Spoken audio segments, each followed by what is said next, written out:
Guys, let's start by looking ahead to the fight on the 28th of November. Mike, you've been in Austria this week, haven't you, inside the Klitschko camp?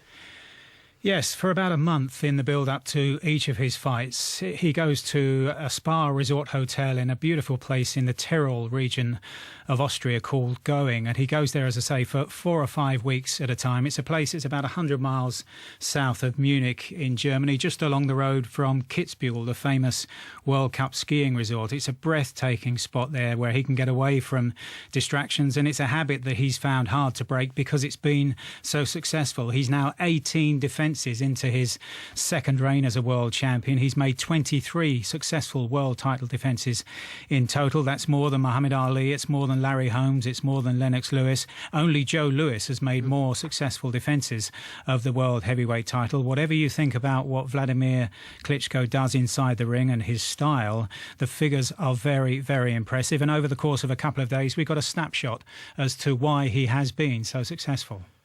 Yeah, and lots of background noise, Barry, in the build-up to this one, as you would expect. But Fury... Mostly coming from Fury. I know.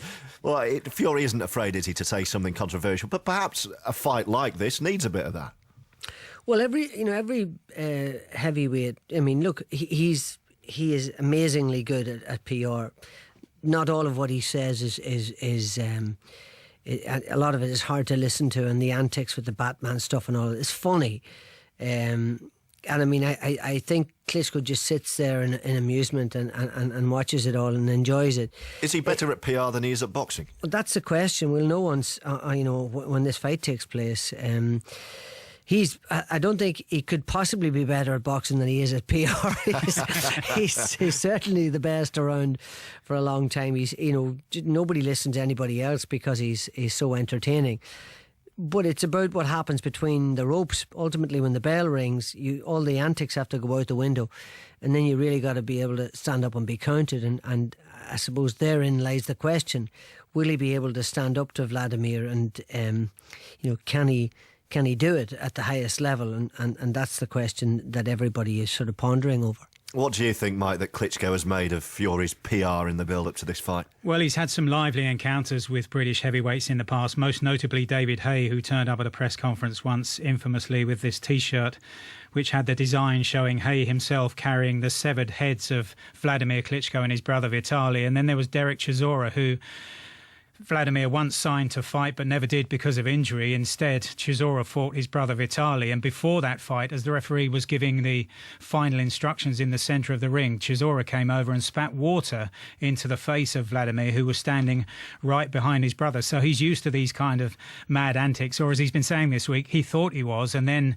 Tyson Fury turns up at the press conference in London 6 or 7 weeks ago dressed as Batman, and then starts grappling on the floor in front of the platform with the Joker. And Fury described Klitschko as a devil worshipper earlier this week because of his love of magic tricks. And as Klitschko said to me in Tyrol this week, he was sure he'd seen it all, and then along came Fury.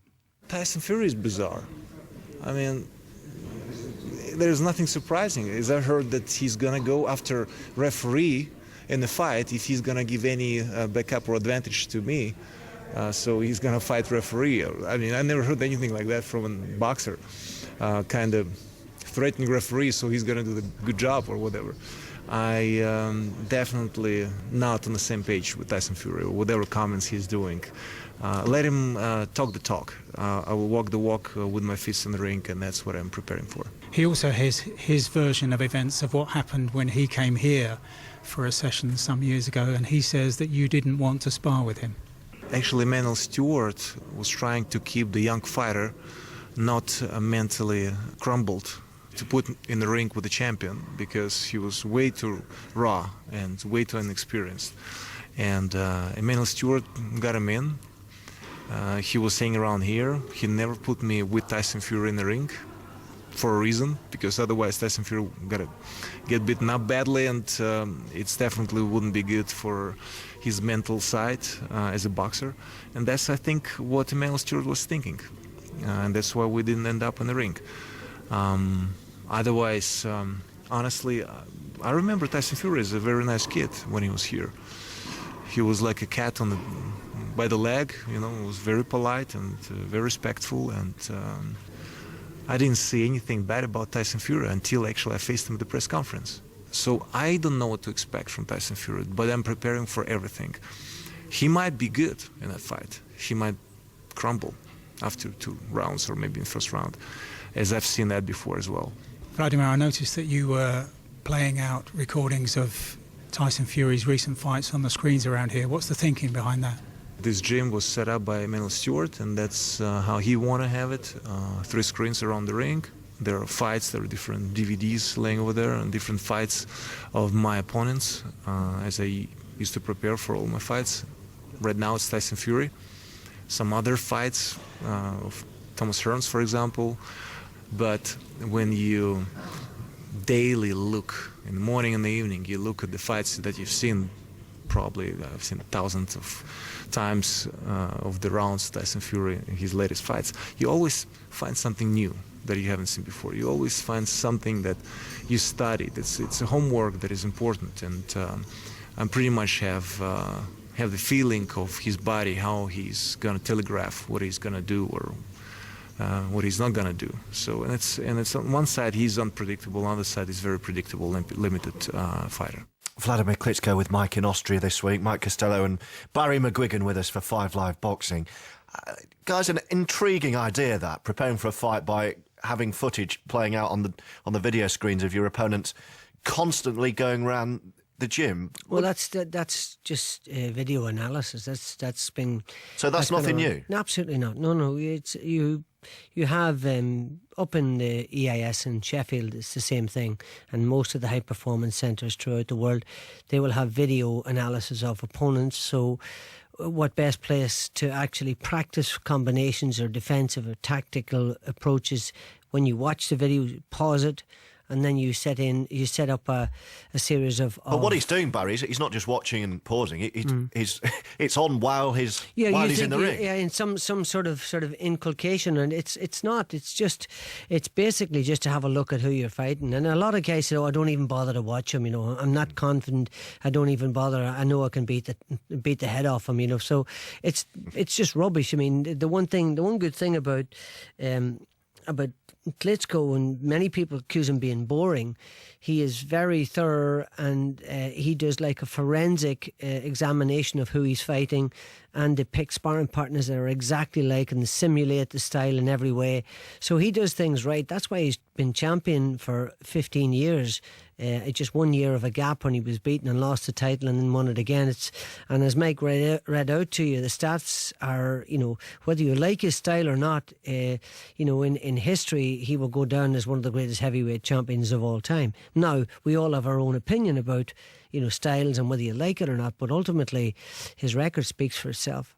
Mike Klitschko mentioned these videos were Manny Stewart's idea. His current trainer, Jonathon Banks, has actually carried on, hasn't he, a lot of Stewart's old ways. Yeah, he's filled the gap, and he's been sort of inculcated with that style of Manny likes to keep things. If you look at all of the fighters that he's trained over the years, I as a sort of boxing boxing sort of purist and been very interested in methods and everything else. If you look, he likes his fighters to keep everything at long range. He never taught guys to fight up close. He never liked his fighters to get in that position. Everything had to be at full length, where they would get maximum power on their punches and control the distance. And Jonathon has just carried that on, and he's younger and fresher, and he might be able to do that extra few rounds on the pads and so on. I think it's all, young coaches are a lot of them are underestimated because they can actually keep up and work with the fighter themselves, and do more rounds of them and practice routine, and when you fatigue and when you actually, say for example, you throw your left hand and your arm is tired and your hand drops, if you're working the pads with an old coach that can do maybe 4 or 5 rounds and that's it, and the other guy can do 10 or 12 with you, then you want to be going with the guy that can do 10 or 12. Yeah, well, I found there over the couple of days, Barry, that Jonathon Banks was definitely trying to keep these principles going and keep those principles alive, because Emmanuel Stewart took over the career of Wladimir Klitschko pretty much halfway through as we look back now. At the end of his first reign as champion, he was beaten in 2 rounds by Corey Sanders, and Emmanuel Stewart came on board after that together they lost the first world title fight against Lamont Brewster, but it's pretty much been a story of success ever since. And Jonathan Banks has been in the background for most of the time as a sparring partner, but now he's at the forefront, as he says, as the main man. And in 2012, when Emmanuel Stewart died, that was the moment when Banks took over as the chief trainer. It's some big shoes to fill. I'm not trying to fill the big old shoes that's in front of me, because those are the same shoes that helped raise me and helped form me who I am. Of Emmanuel Stewart. Yes, of Emmanuel Stewart. So therefore, I do have to keep in mind mentally the situation and everything he taught me. Wladimir, and you just said yourself, lent so heavily on Emmanuel. How have you managed to fill the void? Well, you know what? A lot of it is him accepting that Emmanuel's not here no more. And a lot of it is that me keeping in front of him Emmanuel's sayings, the stuff he taught me. And it really brings him down to reality. So, you know what? I remember that. Oh, he like, some things like, oh, really? Emmanuel taught you? I'm like, yeah. So it's like, even as far as, everyone know Emmanuel was a student of the boxing. He was a boxing, up here he was a boxing dictionary. Mentally, he was a boxing dictionary. So therefore, I have to turn myself into a boxing dictionary. And it's so much I knew about growing up with Emmanuel and around Emmanuel. So I could just start telling him about legendary fights, find them on YouTube, show him. He like, never seen them before. He went crazy when I showed them Sugar Ray Robinson. He never watched him before. I said, dude, this is the greatest fighter of all times. So him looking at that and looking at certain things, seeing a lot of stuff that they did then, people still can't deal with today. Has your assessment of who and what Wladimir is as a fighter changed since you've taken over as the main man? No, it haven't changed, because I'm only pouring water on the seed that Emmanuel Stewart planted.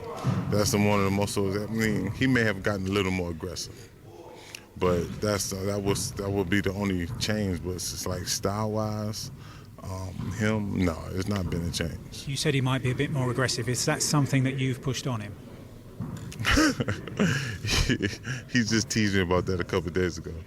I'm only doing what Emmanuel used to tell me he wanted to do or wanted you to do. You know, and a lot of stuff that I do, I'm always remembering the talks me and Emmanuel had. What would you say, as somebody who sparred with him and now working so closely on the outside of the ring, are his most special qualities? He has something that you don't see today. Put it like this. I'll put it to you like this. Take the boxing of today. When you see a fight, you say, you know what, this guy really moved in box. And take the same fight and put it against a scenario as if a Sugar Ray Leonard or a Tommy Hearns moving with rhythm and boxing. Put it up against those two and compare, did this person of today really box? Or did that person yesterday show them what boxing is and now everybody don't do it no more? I think, in my opinion, what it is in that area, Sugar Ray Leonard area, Ray Robinson, Muhammad Ali area, when he beat Sonny Liston with the first fight, when he was Cassius Clay, he beat him with timing and movement. He couldn't deal with movement. He couldn't punch and move at the same time. Ali could. That's why Ali beat him. And the majority, 98 or 99% of the fighters you see today, either they moving or they just punching. They're not doing both at the same time. And for a heavyweight to move better than the majority of middleweights and welterweights you've seen, let alone like heavyweights, for heavyweight to move better than them, able to move and punch at the same time, I really believe that right there is what makes him that rare of a breed. That's Klitschko's trainer, Jonathon Banks, speaking to Mike. You can get in touch, by the way, on the text 85058 or live at 5 Live Sport to have your say on Fury, Klitschko, or anything, actually, you want to hear on 5 Live Boxing tonight. Barry McGuigan, how important is that trainer-fighter relationship? Well, it's crucial. Absolutely crucial. We're going to talk later about Miguel Cotto and his relationship with Freddie Roach, and he's been through a number of coaches, but the relationship between the fighter and the coach, sometimes it varies between 14 to 16 weeks down to 6 weeks, 8 weeks in camp, with the same guy looking into his eyes every day when you're going through the nearest thing to the real McCoy, which is sparring and taking advice on how you should conduct your sparring and trying out new things and practicing moves and drills and everything else. So the relationship between you, the fighter, and the coach and your cornerman, your main cornerman, is absolutely essential. So of course it is, yeah. And it's interesting to hear Jonathon Banks talking about boxing. That was the thing that stood out, boxing. And if you look at, we talked and Mike talked about when he was beaten by Corey Sanders, and I watched that fight, and I may even have commentated on it. And then he was knocked out in 2 rounds, dropped 3 or 4 times by very heavy hitting Corey Sanders, who, God rest him, is no longer with us. And then he got together with Manny, and he was defeated shortly after that by Lamont Brewster. But he was the one guy that he was able to get revenge on, and he was able to, and it took probably about 14 to 16 months before he actually started to make him implement those tactics. And he's been accused of being boring and everything else, but if you can get past Wladimir Klitschko's left jab, you've got a chance. But you stand off him, he will jab the head of you all night, and the only way to beat him is to get in close. And if we look back at the Hay fight, that was Hay's undoing. He wasn't able to get close to him. He stood off him, and rather than being aggressive, he stood off him. He should have been aggressive. And if he'd have been able to hit him, it's already been proven that he can be knocked out. So Ross Pruitt, Corey Sanders and Lamont Brewster. So that hasn't changed. His ability to digest and absorb a punch hasn't got any better. All that's got better is his ability to be disciplined in defence and use that jab and not allow people to get close to him. And he grabs them as soon as they get close, and he prevents them from doing it. And he's so phenomenally strong that he's able to clamp them down like a vice. Barry, I spoke a couple of weeks ago to Andy Lee, the Irish middleweight who's going to defend his WBO title against Billy Joe Saunders just before Christmas. And he's been in camp, of course, with Emmanuel Stewart. He's been around Wladimir Klitschko down the years because he used to train at the Kronk and used to be trained by Emmanuel Stewart. And he said this fight could get interesting if, for some reason, Fury gets on top and it goes against him. Yeah. How much will Wladimir Klitschko believe in Jonathon Banks, who was once a sparring partner? I know. How does that dynamic work? I think they have already they already trust each other implicitly. And I don't think, and there will be rounds, if not in this fight, there will be times when he will go through a crisis. But that often happens in sparring too. I'm not sure that it happens with Klitschko because he's so dominant in his sparring, or so I'm told or led to believe. But you have to have trust, and he will have trust in Jonathon Banks. I think that's unquestionable. And it may be in the early rounds that Tyson Fury can reach him because he's 6'9" and he's got an 83-inch reach, and Klitschko's got an 81-inch reach. So there's a chance that he might be able to get to him early on. And he's very quick, the big guy. He's not a particularly destructive puncher, but he can. If you've got 19 stone, all you got to do is turn your hips and rotate your hips, and that's enough to hurt somebody. But you've got to go on quality, and you've got to go on levels. And, Klitschko's just boxed at a much higher level, and he hasn't, of late, certainly showed that vulnerability. Let's hear, guys, from Tyson Fury, who is one of those people, I guess, who thinks Klitschko is boring and bad for the heavyweight division, but even he admires his professionalism. Some people are mentally weak and they can be beat before the fight happens, as you saw with a lot of Mike Tyson victims. I don't think anything outside of the ring, any of my antics, Batman, Superman, whatever I want to do, is going to play a part in the ring. But are you trying to plant a seed in Klitschko's mind that at least you're unpredictable, you're like nothing he's known or seen before? I think I don't need to plant that seed. He can see with his own eyes that I'm nothing like he's ever fought before, and I think he already knows that he's in for a very, very hard, long night. Do you think part of what might be troubling Klitschko is that Emmanuel Stewart, who trained him for so long, was known to be a big fan of yours? Yes, that would trouble him. But he's making excuses, saying Emmanuel also said that numerous other guys was going to be world champions and all that sort of stuff. But I think he knows deep down he's in for a hard fight. I haven't been given this opportunity for free. I've had to work very hard to get here. 3 world title eliminators. No other heavyweight out there has fought 3 world title eliminators to get a world title fight, especially in this time and this era. Maybe 25, 30 years ago that may have been possible. But today, You only have to be tall and knock a few people out. You get in a world title fight. How much do you study in detail your opponents? And I know this is more important than anything you've faced before, but we get from one extreme someone like a Floyd Mayweather who says that he never, ever watches a single video or DVD. What's your approach?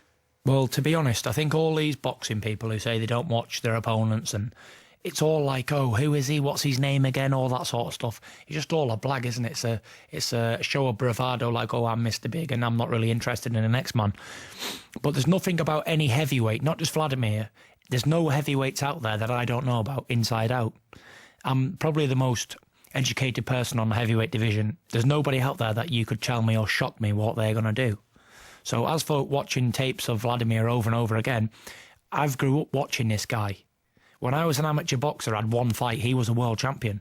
So all of his fights have been on big TV stations. So I've always watched him, you know what I mean? And all of his big ones, I've watched them, and also I don't really need to study him day in, day out. I know what he's about. Tyson Fury speaking to Mike Costello. We'll have a bit more of Klitschko as well after 8:30 tonight. On a recent Five Live Boxing, Mike, you told that story about speaking to David Hay about fighting Wladimir, and he described his jab as disgusting. Barry, you've already mentioned the best way to beat him is to get in close. Is it sometimes the case you only know really what they're like as a fighter when you do get right in their face like that? Well, I really, it's interesting to hear that. That was a pleasant surprise to hear such a nice interview with Tyson Fury. And he not didn't, what you were expecting. I was pleasantly surprised there, and I liked him after that. That was lovely. No, the reality is that he has to take this fight to Klitschko. He cannot stand off him. He's got to go forward. And the great Sunday Times writer Hugh McIlvanney once described the jab of Larry Holmes like opening a letter bomb. I think often it's the same for the opponents of Wladimir Klitschko, because it's such a devastating punch. He just sticks it out like a ramrod. It's so, you know, Tyson has got to get over that jab with a right hand. He's got to toss a right hand over the top of it, try to prevent him from jabbing, back him up, use his physical strength in the early rounds and keep the pace high. I think that's the only way to beat this guy. Not stand off him and try to outbox him.